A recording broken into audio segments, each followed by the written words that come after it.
The following video clip is brought to you by Kimberly Cornelius, who requested regarding Echeveria Raindrops that she's having problems with. So she left a comment asking what she can do with her raindrops. Hello there, my name is Liz, a self-confessed succulent addict. Welcome to my channel, Growing Succulents.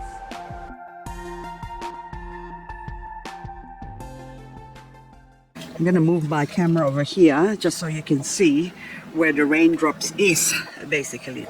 So her comment is that 3 weeks ago she bought a raindrops, and I'm assuming that she would have exposed it to the sun and therefore burning it, basically.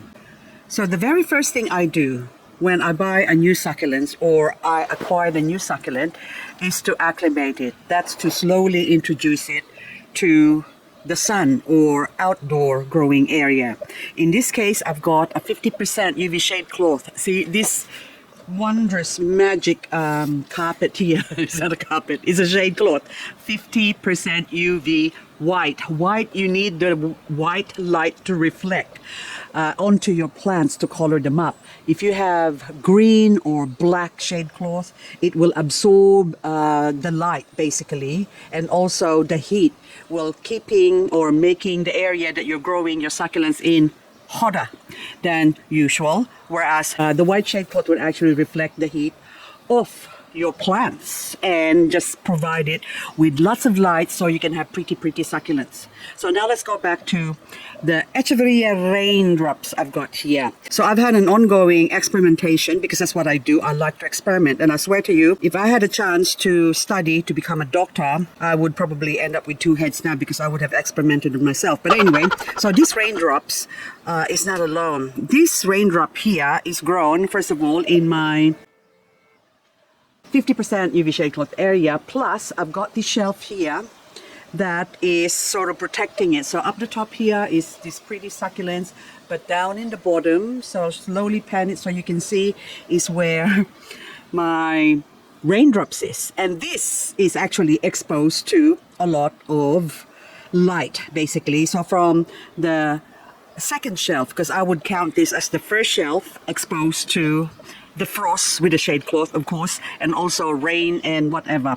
The second shelf, partially, some of the sides here will get wet, but that one there will only, the middle part, will only get hand watered.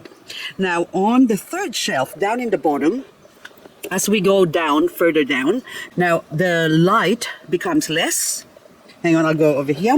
And therefore, the succulents will not color as much compared to the first shelf, of course, and then the second shelf. So as you go down the line, they get less and less and less light.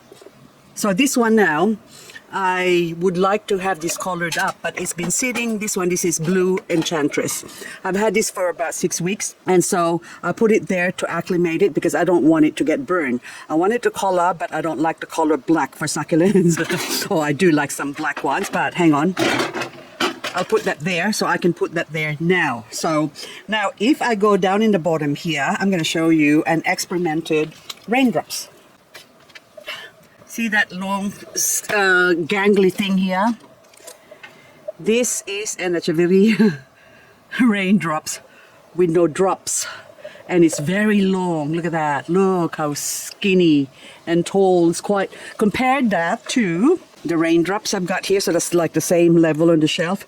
Look how much taller this one on the left compared to the one on the right. So these are 2 cuttings I've taken from my raindrops. Okay, I'm gonna put this one back, show you my mother plant. Oopsie, now I dropped it. There you go, the things you do for love. Oh, I have to clean up that mess. So this is my mother plant raindrops, where I've taken those 2 that I've shown you a while ago. Now these raindrops here, thin leaf, and there's only showing a few drops. It's like the skinny one with less drops. So the more light they have and the more water they get, basically, because I water the fat one regularly compared to this mother plant here, and I bet you it's also dry. See?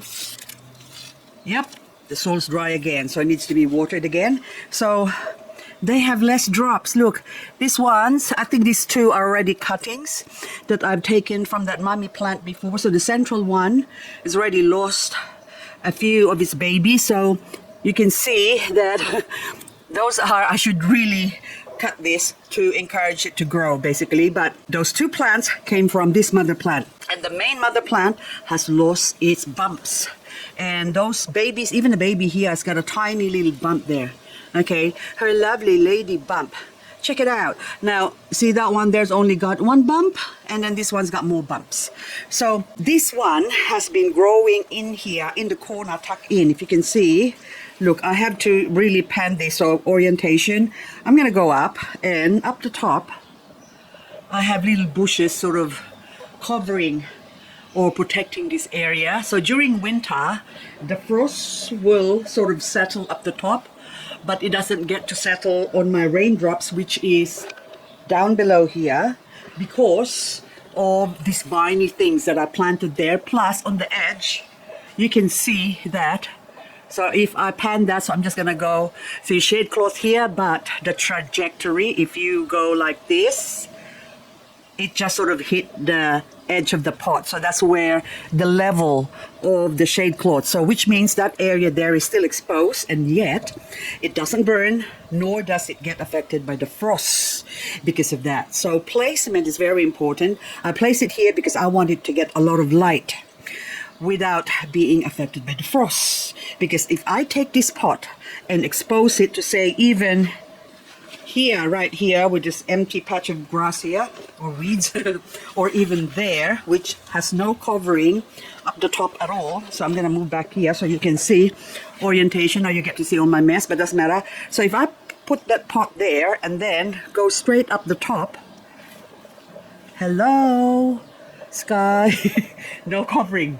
So these raindrops would definitely burn and wither away from the frost as well.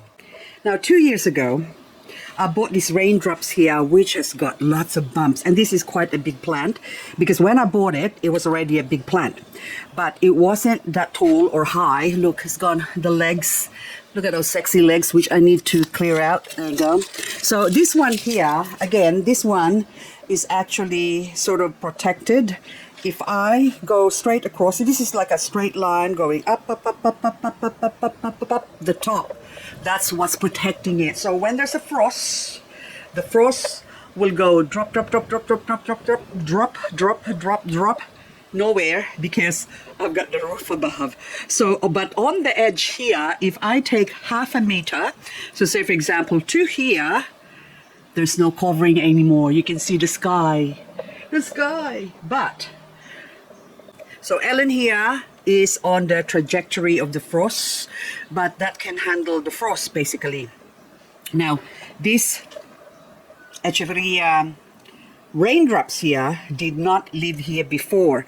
It used to live behind here when I first got it. So when I first got it, for about 6 months at least, because I've had this for about 2 years now.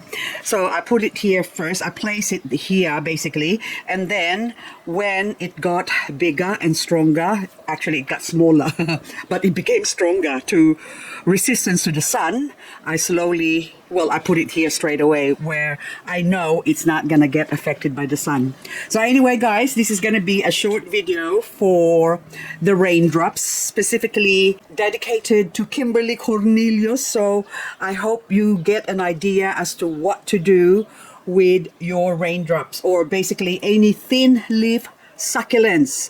You can't just buy it or get it from the store or wherever it came from, or it can be a plant haul from somewhere else and then take it to a new place and then expose it straight to the sun because you think it needs a lot of sunlight. Now if you put it in the shade, you're going to lose the bumps. So the bumps actually grows through the sun. So the more light it's exposed to, I believe, okay, this is just my experience, I believe that the more the bumps grow. So the less sunlight or light the plant receive, the bumpy ones, the less bump they're gonna have. So this is my 50% UV shade cloth area.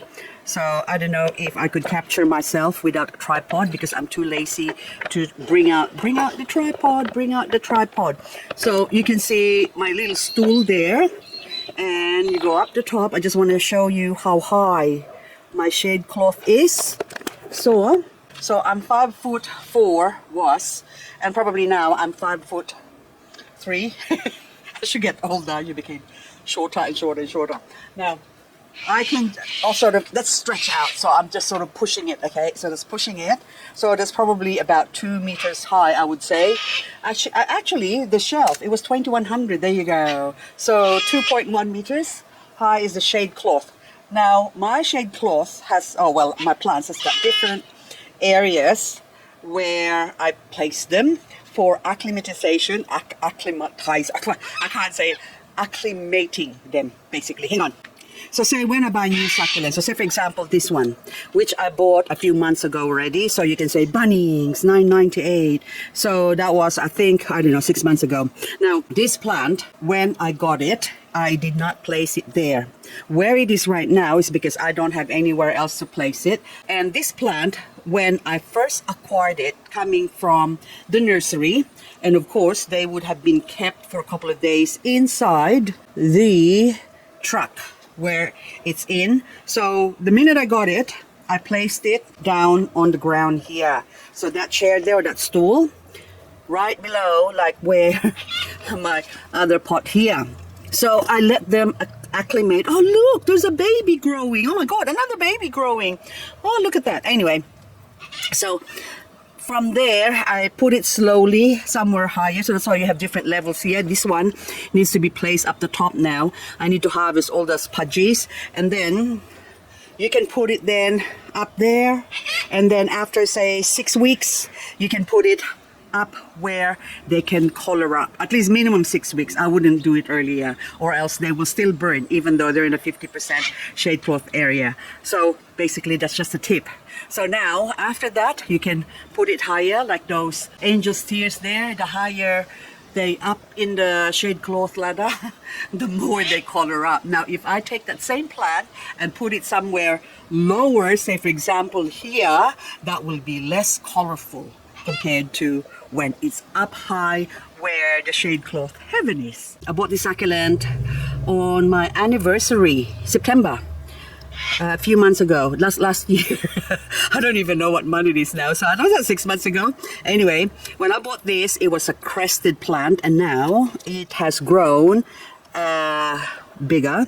And also, one of the little thingamajig from the side grew this single, not crested plant anymore. So I didn't have an ID for this plant. I paid $10 for it because I was just curious to find out what it is. As it turned out, possibly now, this is Echeveria clavifolia in all possibility. But now I'm going to compare this with my clavifolia that is growing somewhere. I think I got a big pot somewhere that I put somewhere else as well, so I don't know, can't remember where I put it. So many plants.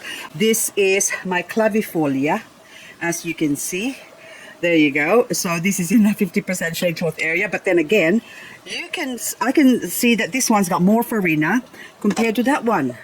See, there's a clavifolia. So this now is some, what are ya? I don't know ya. So different, you are. But anyway, still beautiful. So for now, you have been upgraded to a possible clavifolia until I could really find out what your true identity is. Anyway, guys, thank you so much for watching. Hope you get some information on this video, and I'll catch you on the next video. Bye for now.